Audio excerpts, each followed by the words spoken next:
आदरणीय अध्यक्ष महोदय, मैं आपका और सदन के सभी माननीय सदस्यों का हृदय से आभार व्यक्त करता हूं कि हमने इस महत्वपूर्ण अवसर पर एक सामूहिक चर्चा का रास्ता चुना है। जिस मंत्र ने, जिस जयघोष ने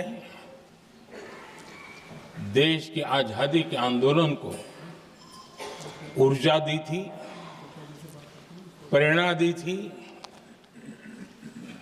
त्याग और तपस्या का मार्ग दिखाया था, उस वंदे मातरम का पुण्य स्मरण करना इस सदन में हम सबका ये बहुत बड़ा सौभाग्य है। और हमारे लिए गर्व की बात है कि वंदे मातरम के 150 वर्ष निमित्त इस ऐतिहासिक अवसर के हम साक्षी बन रहे हैं।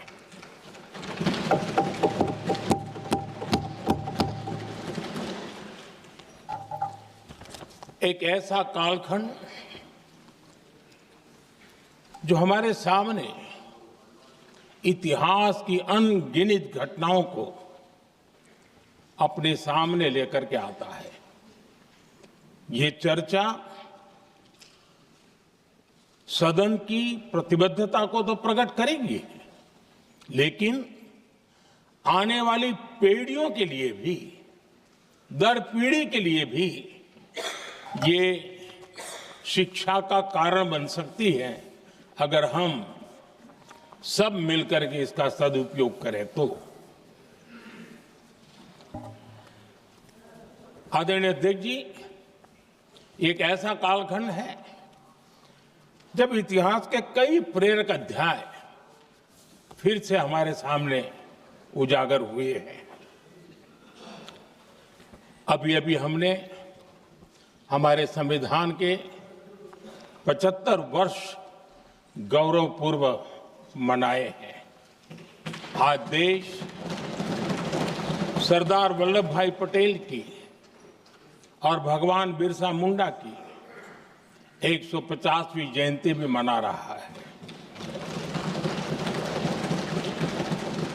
और अभी अभी हमने गुरु तेग बहादुर के 350वां बलिदान दिवस भी मनाया। और आज हम वंदे मातरम की 150 वर्ष निमित्त सदन की एक सामूहिक ऊर्जा को, उसकी अनुभूति करने का प्रयास कर रहे हैं। वंदे मातरम 150 वर्ष की यात्रा अनेक पड़ावों से गुजरी है, लेकिन आदरणीय अध्यक्ष जी, वंदे मातरम का जब 50 वर्ष हुए तब देश गुलामी में जीने के लिए मजबूर था। और वंदे मातरम के 100 साल हुए तब देश आपातकाल की जंजीरों में जकड़ा हुआ था।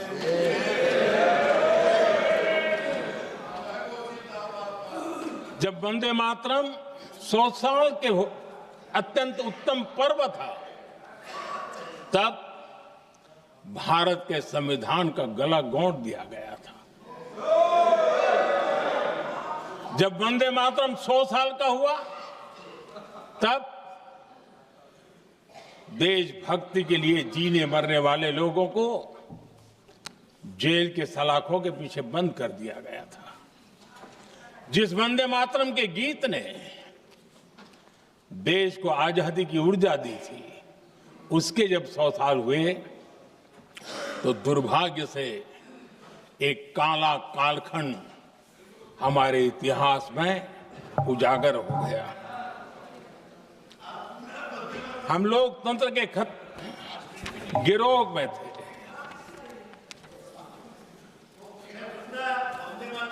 आदरणीय अध्यक्ष जी, 150 वर्ष उस महान अध्याय को,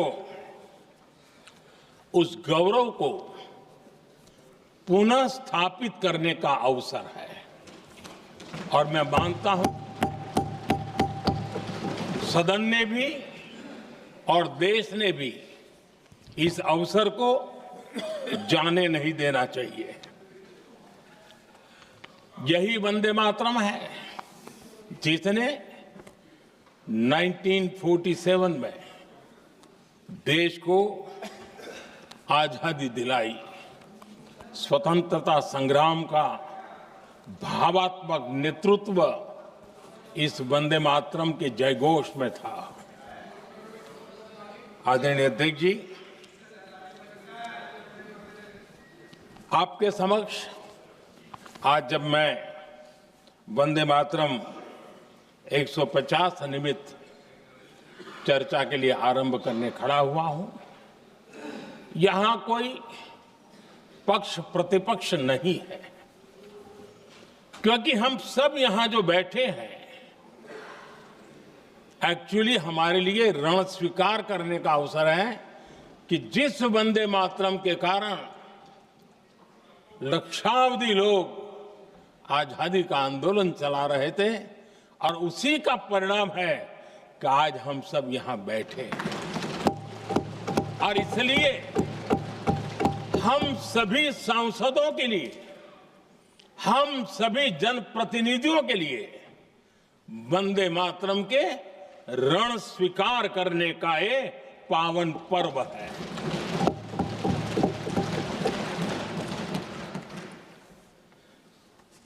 और इससे हम प्रेरणा लेकर के वंदे मातरम की जिस भावना ने देश की आजादी का जंग लड़ा,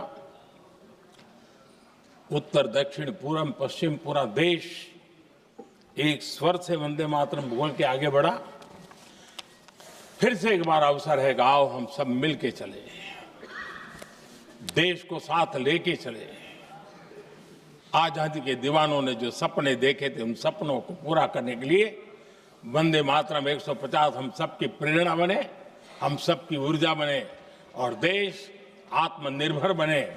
2047 में विकसित भारत बना करके हम रहे, इस संकल्प को दोहराने के लिए ये वंदे मातरम हमारे लिए एक बहुत बड़ा अवसर है। आदरणीय अध्यक्ष जी, दादा तबीयत तो ठीक है ना? नहीं, कभी कभी इस उम्र में हो जाता है। आदरणीय अध्यक्ष जी, वंदे मातरम की इस यात्रा की शुरुआत बंकिम चंद्र जी ने 1875 में की थी और गीत ऐसे समय लिखा गया था जब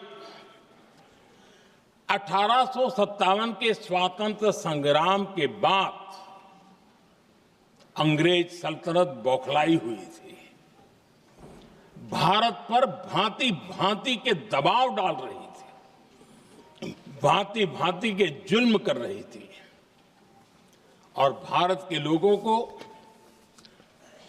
मजबूर किया जा रहा था अंग्रेजों के द्वारा।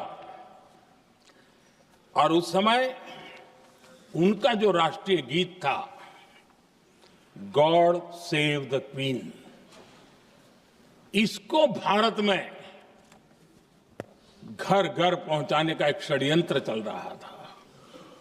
ऐसे समय बंकिम दा ने चुनौती दी और ईंट का जवाब पत्थर से दिया और उसमें से वंदे मातरम का जन्म हुआ।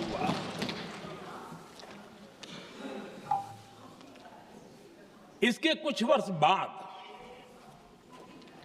1882 में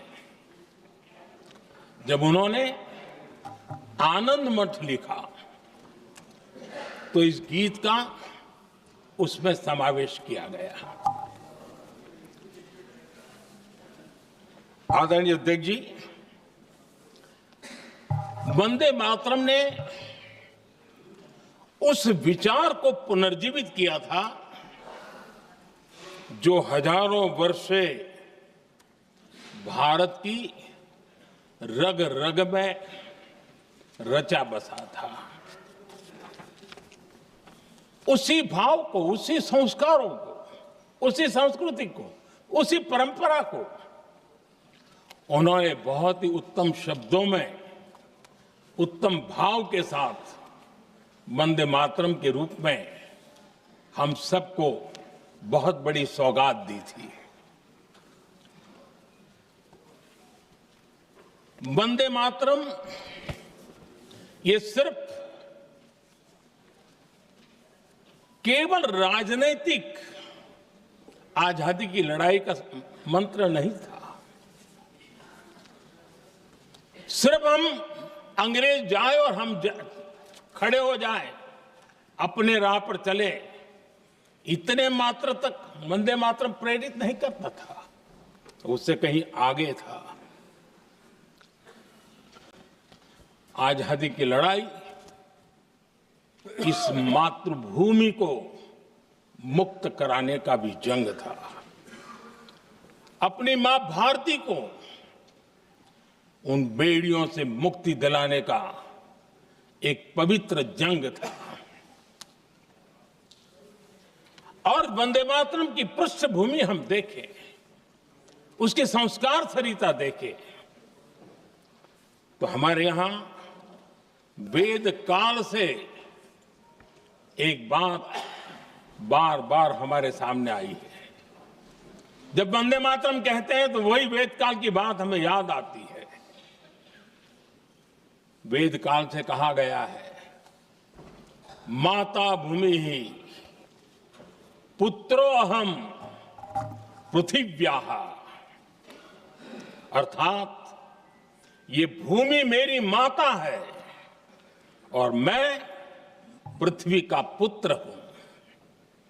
आदरणीय अध्यक्ष जी, यही वो विचार है जिसको प्रभु श्री राम ने भी लंका के वैभव को छोड़ते हुए कहा था,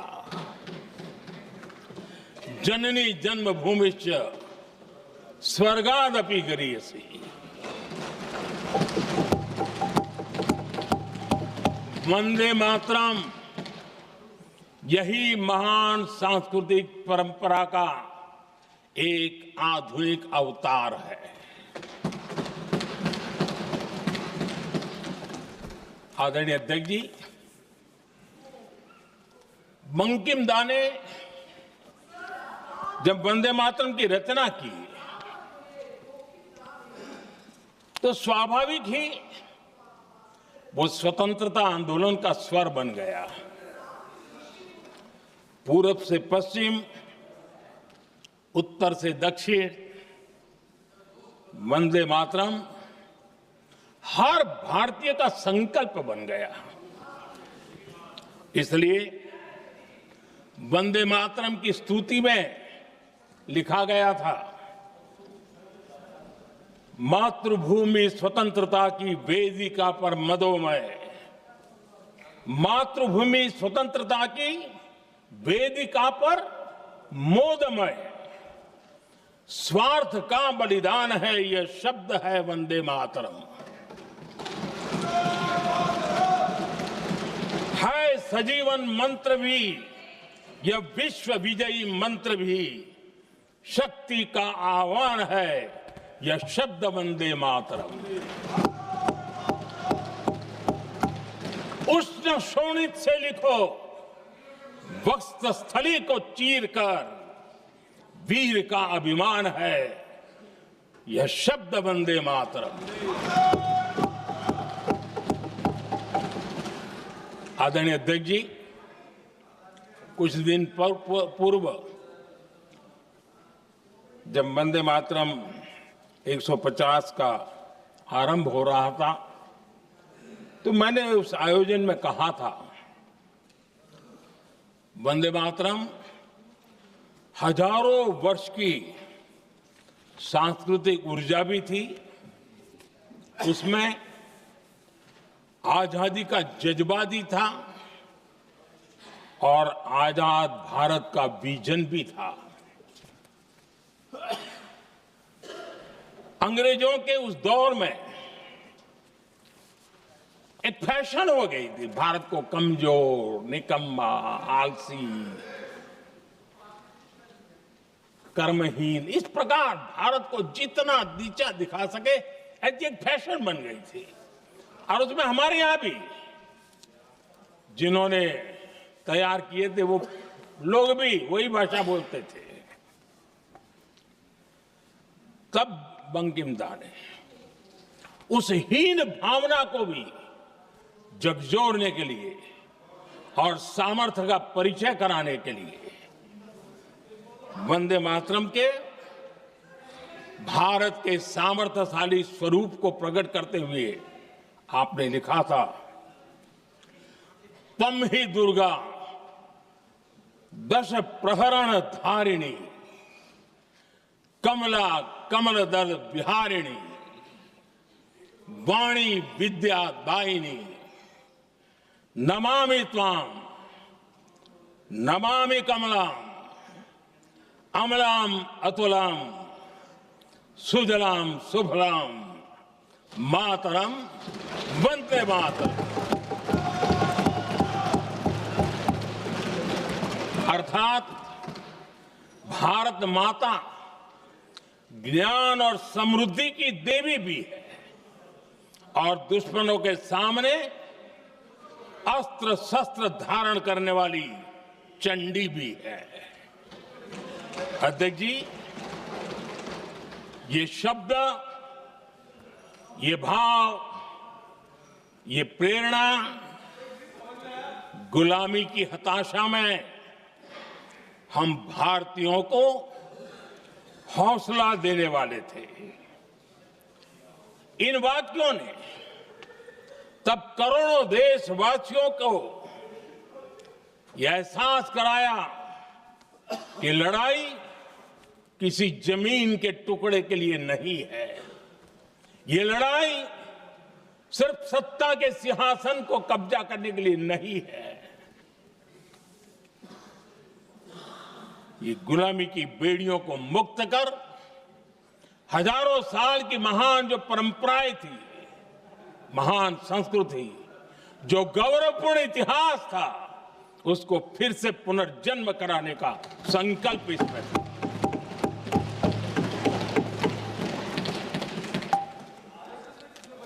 आदरणीय अध्यक्ष जी,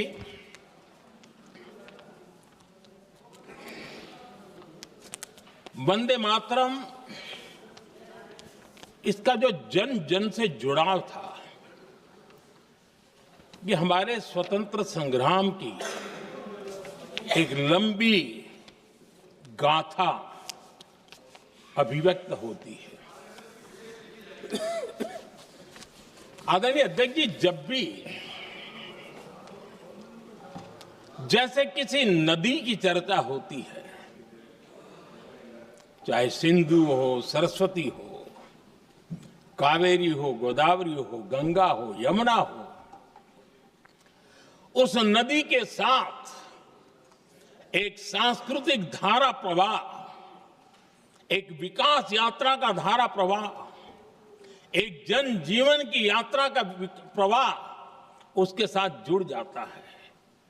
लेकिन क्या कभी किसी ने सोचा है कि आजादी जंग के हर पड़ाव, वो पूरी यात्रा वंदे मातरम की भावनाओं से गुजरता था, उसके तट पर पल्लवित होता था।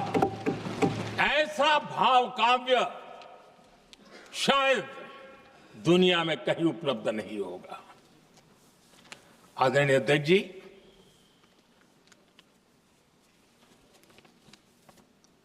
अंग्रेज समझ चुके थे कि 1857 के बाद लंबे समय तक भारत में टिकना उनके लिए मुश्किल लग रहा था। और जिस प्रकार से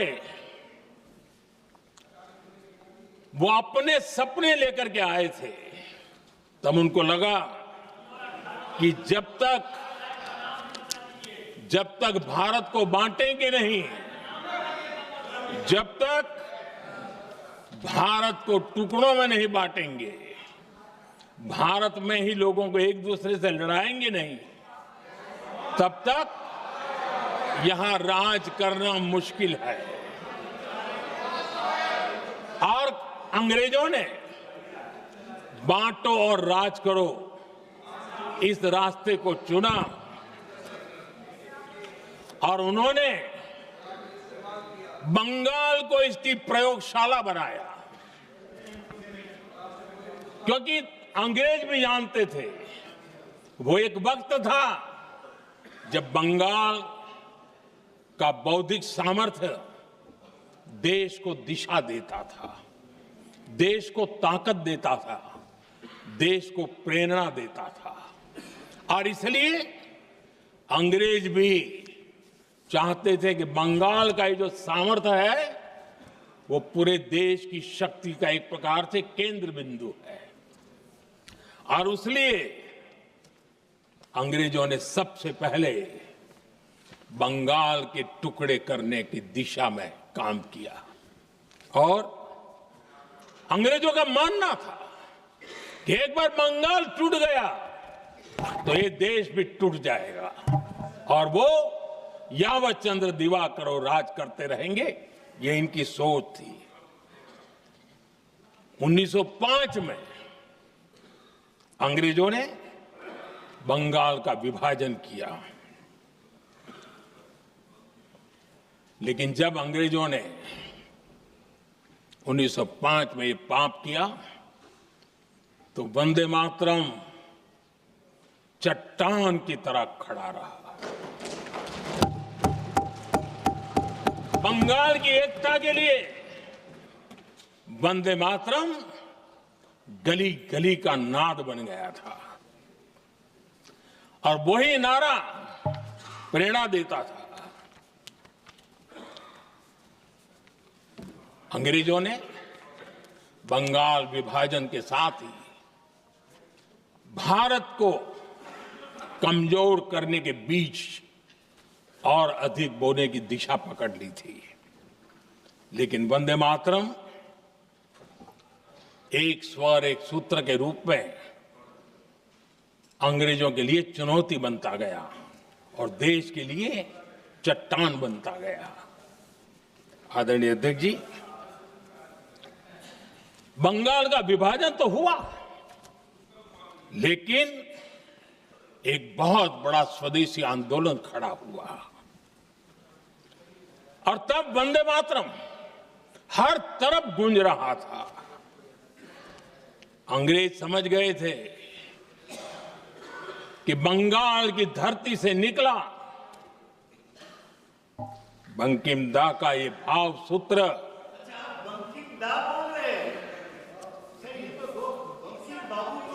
बंकिम बाबू बोले। अच्छा, thank you thank you thank you thank you thank you, आपकी भावनाओं के लिए मैं आदर करता हूं। बंकिम बाबू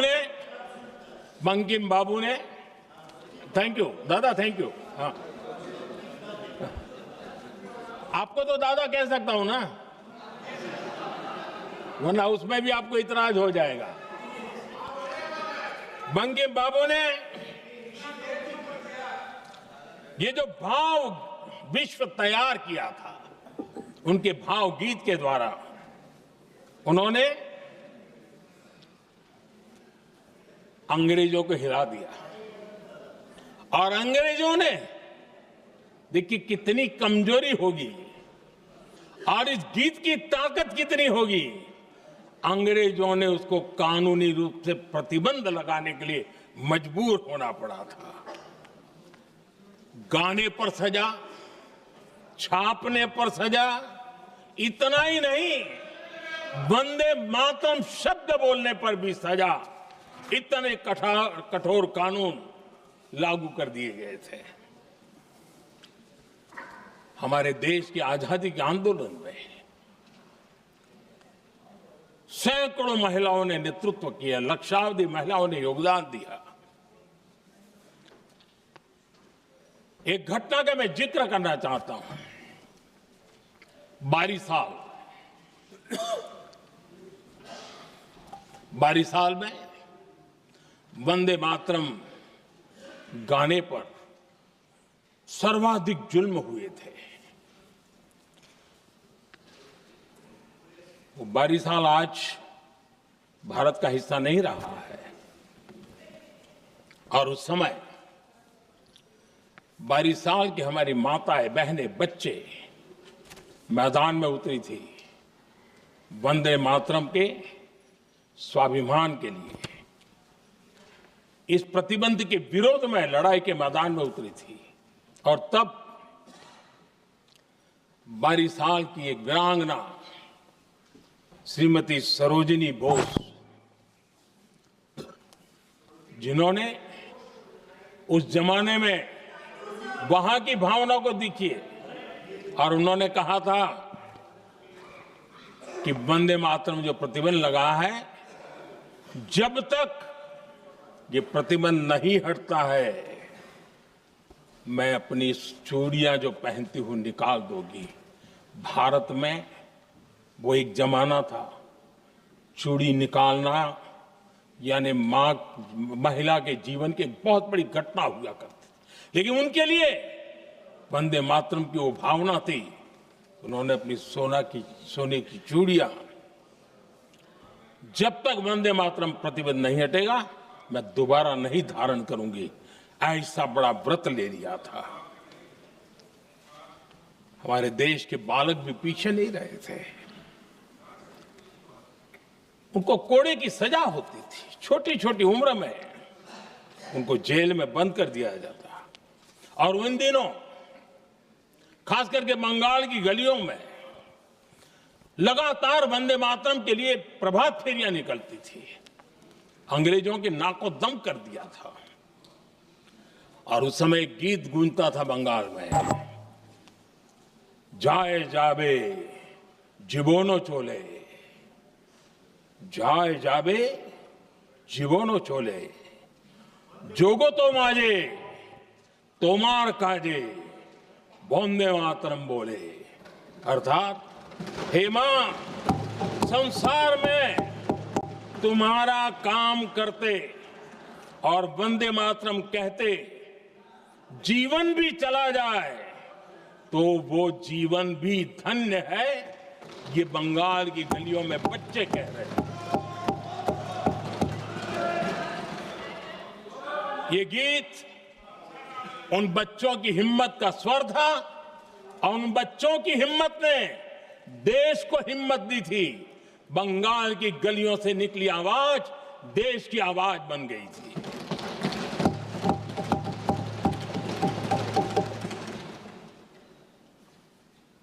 उन्नीस 1905 में फरीदपुर के गांव में बहुत छोटी छोटी उम्र के बच्चे जब वंदे मातरम के नारे लगा रहे थे, अंग्रेजों ने बेरहमी से उन पर कोड़े मारे थे।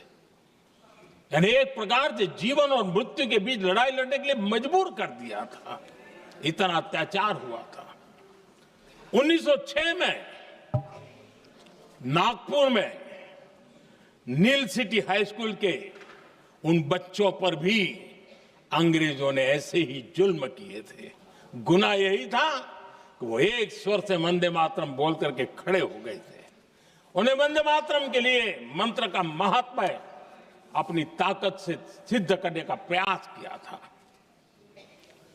हमारे जांबाज सपूत बिना किसी डर के फांसी के तख्त पर चढ़ते थे और आखिरी सांस तक वंदे मातरम, वंदे मातरम, वंदे मातरम, यही उनका भाव घोष रहता था। खुदीराम बोस, मदनलाल ढींगरा, राम प्रसाद बिस्मल, अशफाक उल्लाह खान, रोशन सिंह, राजेंद्र नाथ लाहिड़ी, रामकृष्ण विश्वास, अनगिनत जिन्होंने वंदे मातरम कहते कहते फांसी के फंदे को अपने गले पर लगाया था। लेकिन देखिए, ये अलग अलग जेलों में होता था, अलग अलग इलाकों में होता था। प्रक्रिया करने वाले चेहरे अलग थे, लोग अलग थे, जिन पर जुल्म हो रहा था उनकी भाषा भी अलग थी, लेकिन एक भारत श्रेष्ठ भारत, इन सब का मंत्र एक ही था, वंदे मातरम।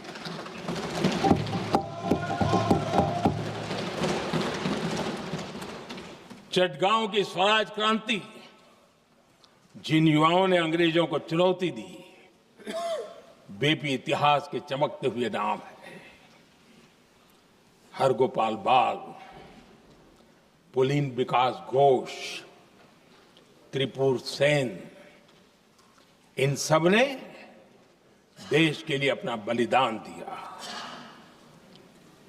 मास्टर सूर्यसेन को 1934 में जब फांसी दी गई, तब उन्होंने अपने साथियों को एक पत्र लिखा और पत्र में एक ही शब्द की गूंज थी और वो शब्द था वंदे मातरम।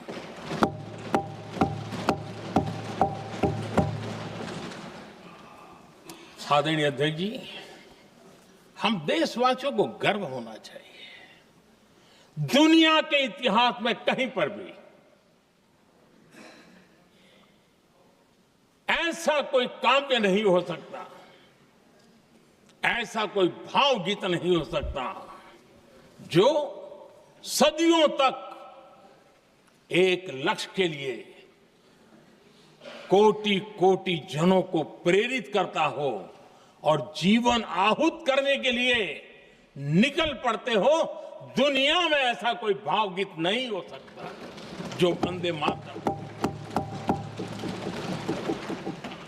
पूरे विश्व को पता होना चाहिए कि गुलामी के कालखंड में भी ऐसे लोग हमारे यहां पैदा होते थे जो इस प्रकार के भावगीत की रचना कर सकते थे।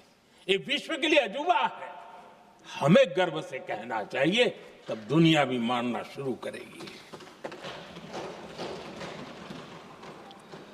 ये हमारी स्वतंत्रता का मंत्र था, ये बलिदान का मंत्र था, ये ऊर्जा का मंत्र था, ये सात्विकता का मंत्र था, ये समर्पण का मंत्र था, ये त्याग और तपस्या का मंत्र था, संकटों को सहने का सामर्थ्य देने का ये मंत्र था, और वो मंत्र वंदे मातरम था। और इसलिए गुरुदेव रविंद्रनाथ टैगोर ने लिखा था, उन्होंने लिखा था, एकी सूत्रे बांधी आछी सोहोस्टोटी मौन, एकी कार्य सौंपी आछी सहस्त्र जीवन, वंदे मातरम। अर्थात एक सूत्र में बंधे हुए सहस्त्र मन, एक ही कार्य में अर्पित सहस्त्र जीवन, वंदे मातरम। ये रविंद्रनाथ टैगोर जी ने लिखा। आदरणीय अध्यक्ष जी, उसी कालखंड में वंदे मातरम की रिकॉर्डिंग दुनिया के अलग अलग भागों में पहुंची और लंदन में जो क्रांतिकारियों की एक प्रकार से तीर्थ भूमि बन गया था, वो लंदन का इंडिया हाउस, वीर सावरकर जी ने वहां वंदे मातरम गीत, और वहां ये गीत बार बार गूंजता था। देश के लिए जीने मरने वालों के लिए वो एक बहुत बड़ा प्रेरणा का अवसर रहता था। उसी समय बिपिन चंद्र पाल और महर्षि अरविंद घोष, उन्होंने अखबार निकाले, उस अखबार का नाम भी उन्होंने वंदे मातरम रखा। यानी डगर डगर पर अंग्रेजों की नींद हराम करने के लिए वंदे मातरम काफी हो जाता था, और इसलिए उन्होंने इस नाम रखा। अंग्रेजों ने अखबारों पर रोक लगा दी, तो मैडम भिकाजी कामा ने पेरिस में एक अखबार निकाला और उसका नाम उन्होंने वंदे मातरम रखा। आदरणीय अध्यक्ष जी, वंदे मातरम ने भारत को स्वावलंबन का रास्ता भी दिखाया। उस समय माचिस की डिबिया, मैच बॉक्स, वहां से लेकर के बड़े बड़े शिप, उस पर भी वंदे मातरम लिखने की परंपरा बनी और बाहरी कंपनियों को चुनौती देने का एक माध्यम बन गया, स्वदेशी का एक मंत्र बन गया। आजादी का मंत्र स्वदेशी के मंत्र की तरफ विस्तार होता गया। आदरणीय अध्यक्ष जी, मैं एक और घटना का जिक्र भी करना चाहता हूं।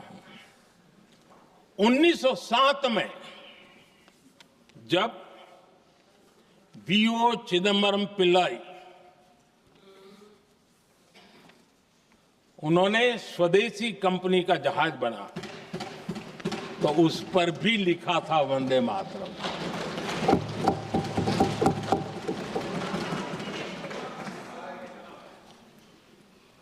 राष्ट्र कवि सुब्रमण्य भारती ने वंदे मातरम को तमिल में अनुवाद किया, स्तुति गीत लिखे। उनके कई तमिल देशभक्ति गीतों में वंदे मातरम की श्रद्धा साफ साफ नजर आती है। शायद सभी लोगों को, हो सकता है तमिलनाडु के लोगों को पता हो, लेकिन सभी लोगों को ये बात का पता ना हो कि भारत का ध्वज गीत वी सुब्रमण्यम भारती ने ही लिखा था। उस ध्वज गीत का वर्णन, जिस पर वंदे मातरम लिखा हुआ था, तमिल में इस ध्वज गीत का शीर्षक था ताइन माणी कोडी पारीर,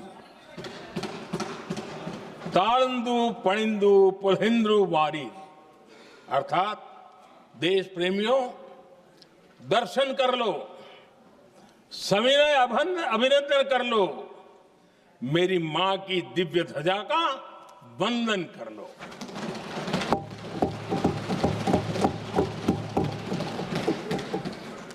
आदरणीय अध्यक्ष महोदय, मैं आज इस सदन में वंदे मातरम पर महात्मा गांधी की भावनाएं क्या थी वो भी रखना चाहता हूं। दक्षिण अफ्रीका से प्रकाशित एक साप्ताहिक पत्रिका निकलती थी, इंडियन ओपिनियन, और इस इंडियन ओपिनियन में महात्मा गांधी ने 2 दिसंबर 1905 जो लिखा था उसको मैं कोट कर रहा हूं। उन्होंने लिखा था, महात्मा गांधी ने लिखा था, गीत वंदे मातरम जिसे बंकिम चंद्र ने रचा है, पूरे बंगाल में अत्यंत लोकप्रिय हो गया है। स्वदेशी आंदोलन के दौरान बंगाल में विशाल सभाएं हुई, जहां लाखों लोग इकट्ठा हुए और बंकिम का यह गीत गाया। गांधी जी आगे लिखते हैं, ये बहुत महत्वपूर्ण है।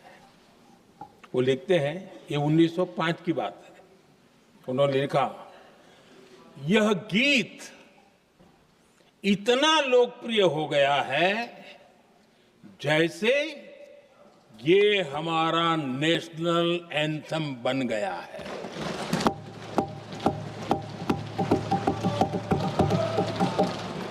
इसकी भावनाएं महान है और यह अन्य राष्ट्रों के गीतों से अधिक मधुर है।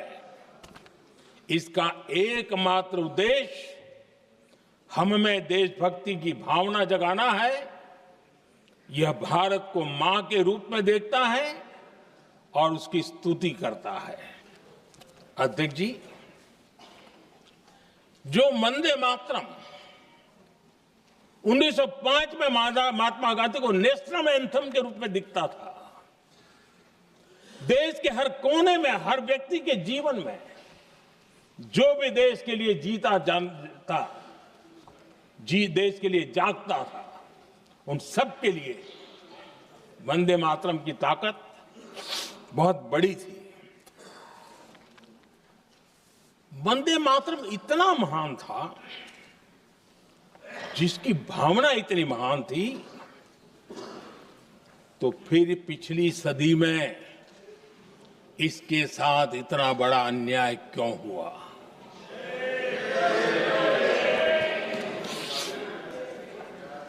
वंदे मातरम के साथ विश्वासघात क्यों हुआ?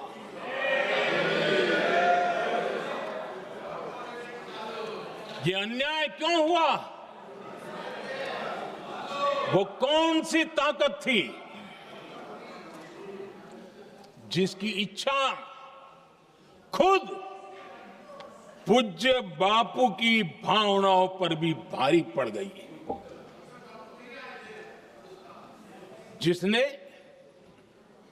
वंदे मातरम जैसी पवित्र भावना को भी विवादों में घसीट दिया? मैं समझता हूं कि आज जब हम वंदे मातरम के 150 वर्ष का पर्व मना रहे हैं, चर्चा कर रहे हैं, तो हमें उन परिस्थितियों को भी हमारी नई पीढ़ियों को जरूर बताना हमारा दायित्व है, जिससे के वजह से वंदे मातरम के साथ विश्वासघात किया गया। वंदे मातरम के प्रति मुस्लिम लीग की विरोध की राजनीति तेज होती जा रही थी। मोहम्मद अली जिन्ना ने लखनऊ से 15 अक्टूबर 1937 को वंदे मातरम के विरुद्ध का नारा बुलंद किया। फिर कांग्रेस के तत्कालीन अध्यक्ष जवाहरलाल नेहरू को अपना सिंहासन डोलता दिखा। बजाय कि नेहरू जी मुस्लिम लीग के आधारहीन बयानों को तगड़ा जवाब देते, करारा जवाब देते, मुस्लिम लीग के बयानों की निंदा करते,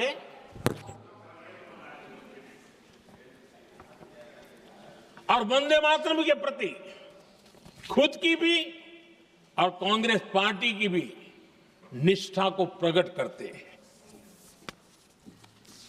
लेकिन उल्टा हुआ। वो ऐसा क्यों कर रहे, वो तो पूछा ही नहीं, न जाना, लेकिन उन्होंने वंदे मातरम की ही पड़ताल शुरू कर दी। जिन्ना के विरोध के 5 दिन बाद ही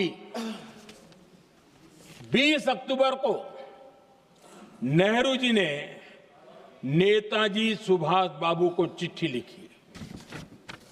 उस चिट्ठी में जिन्ना की भावना से नेहरू जी अपनी सहमति जताते हुए कि वंदे मातरम की, ये जो उन्होंने सुभाष बाबू को लिखा है, वंदे मातरम की आनंद मठ वाली पृष्ठभूमि मुसलमानों को इरिटेट कर सकती है। मैं नेहरू जी का कोट पढ़ता हूं।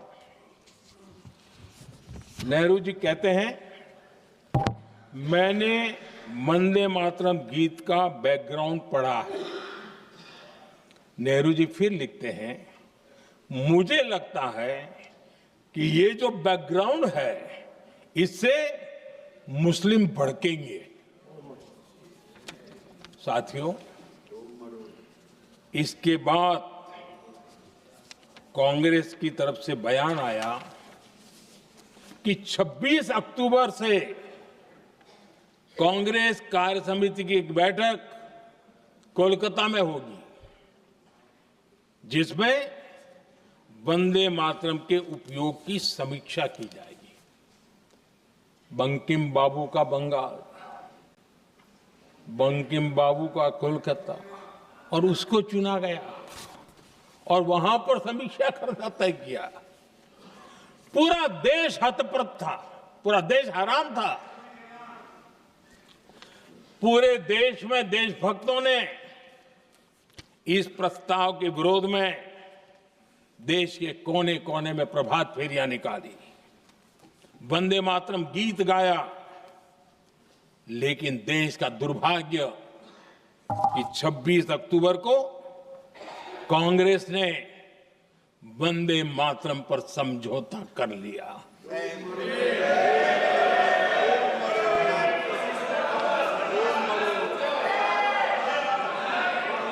वंदे मातरम के टुकड़े करने के फैसले में, वंदे मातरम के टुकड़े कर दिए।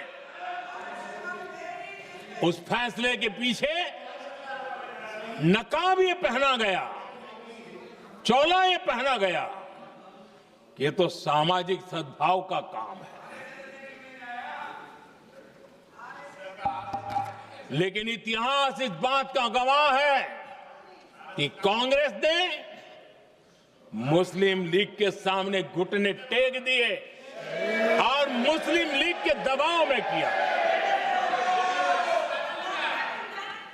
और कांग्रेस का ये तुष्टीकरण की राजनीति को साधने का एक तरीका था।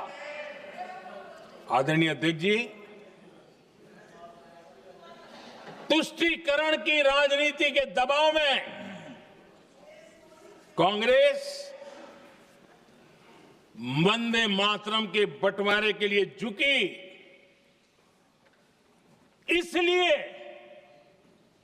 कांग्रेस को एक दिन भारत के बंटवारे के लिए झुकना पड़ा।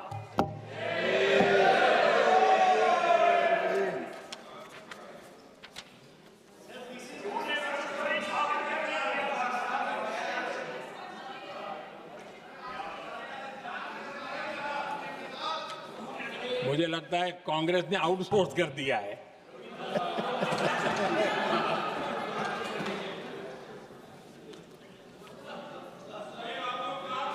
दुर्भाग्य से कांग्रेस की नीतियां वैसी की वैसी थी है, और इतना ही नहीं, आईएनसी चलते चलते एमएमसी हो गया है।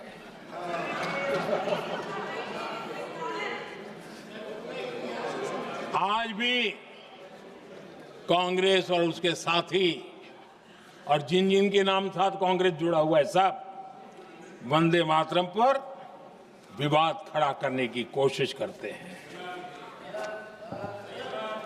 आदरणीय अध्यक्ष महोदय, किसी भी राष्ट्र का चरित्र, उसकी जीवटता, उसके अच्छे कालखंड से ज्यादा जब चुनौतियों का कालखंड होता है, जब संकटों का कालखंड होता है, तब प्रकट होती है, उजागर होती है और सच्चे अर्थ में कसौटी से कसी जाती है। जब कसौटी का काल आता है, तब ही ये सिद्ध होता है कि हम कितने दृढ़ हैं, कितने सशक्त हैं, कितने सामर्थ्यवान हैं।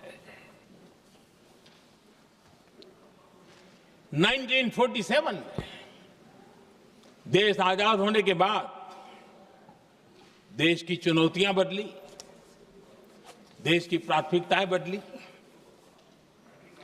लेकिन देश का चरित्र, देश की जीवटता वही रही, वही प्रेरणा मिलती रही। भारत पर जब जब संकट आए, देश हर बार वंदे मातरम की भावना के साथ आगे बढ़ा।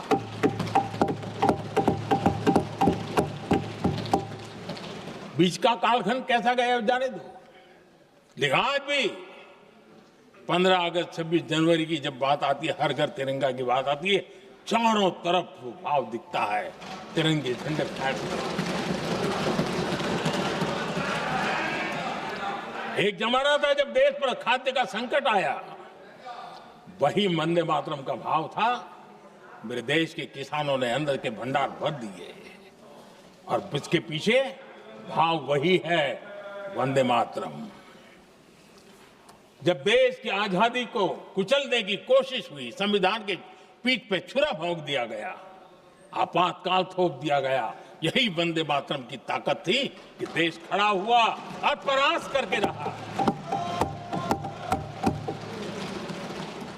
देश पर जब भी युद्ध थोपे गए, देश को जब भी संघर्ष की नौबत आई, यही वंदे मातरम का भाव था। देश का जवान सीमाओं पर अड़ गया और मां भारती का झंडा फहराता रहा, विजय से प्राप्त कर। कोरोना जैसे वैश्विक महासंकट आया, यही देश उसी भाव से खड़ा हुआ, उसको भी परास्त करके आगे बढ़ गया। आदरणीय अध्यक्ष जी, यह राष्ट्र की शक्ति है, यह राष्ट्र को भावनाओं से जोड़ने वाला सामर्थ्यवान एक ऊर्जा प्रवाह है, ये चेतना प्रवाह है, ये संस्कृति की अविरल धारा का प्रतिबिंब है, उसका प्रकटीकरण है। ये वंदे मातरम हमारे लिए सिर्फ स्मरण करने का काल नहीं, एक नई ऊर्जा, नई प्रेरणा का लेने का काल बन जाए और हम उसके लिए प्रति समर्पित होते चले। और मैंने पहले कहा, हम लोगों पर तो कर्ज है वंदे मातरम का। वही वंदे मातरम है जिसने वो रास्ता बनाया, जिस रास्ते से हम यहां पहुंचे हैं, और इसलिए हमारा कर्ज बनता है।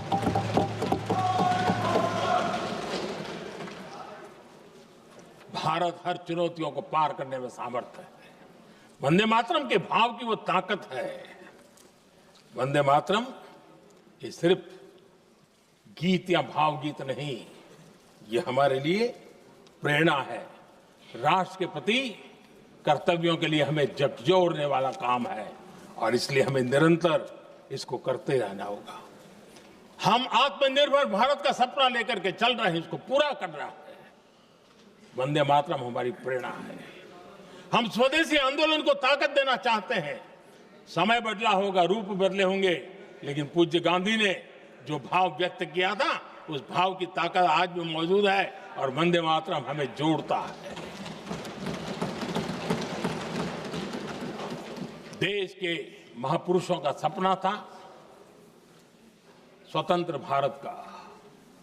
देश की आज की पीढ़ी का सपना है समृद्ध भारत का। आजाद भारत का सपने को सिंचा था वंदे भारत की भावना है, वंदे मातरम की भावना ने। समृद्ध भारत के सपने को सिंचेगा वंदे मातरम की भावना। उसी भावना को लेकर के हमें आगे चलना है और हमें आत्मनिर्भर भारत बनाना। 2047 में देश विकसित भारत बन के रहे। अगर आजादी के 50 साल पहले कोई आजाद भारत का सपना देख सकता था, तो 25 साल पहले हम भी तो समृद्ध भारत का सपना देख सकते हैं, विकसित भारत का सपना देख सकते हैं और इस सपने के लिए अपने आप को खपा भी सकते हैं। इसी मंत्र, इसी संकल्प के साथ वंदे मातरम हमें प्रेरणा देता रहे। वंदे मातरम का हम ऋण स्वीकार करें, वंदे मातरम की भावना को लेकर के चले, देशवासियों को साथ लेकर के चले, हम सब मिलकर के चले, इस सपने को पूरा करें। इसी एक भाव के साथ ये चर्चा का आज आरंभ हो रहा है। मुझे पूरा विश्वास है कि दोनों सदनों में देश के अंदर वो भाव भरने वाला कारण बनेगा, देश को प्रेरित करने वाला कारण बनेगा, देश की नई पीढ़ी को ऊर्जा देने का कारण बनेगा। इन्हीं शब्दों के साथ आपने मुझे अवसर दिया, मैं आपका बहुत बहुत आभार व्यक्त करता हूं। बहुत बहुत धन्यवाद। वंदे मातरम।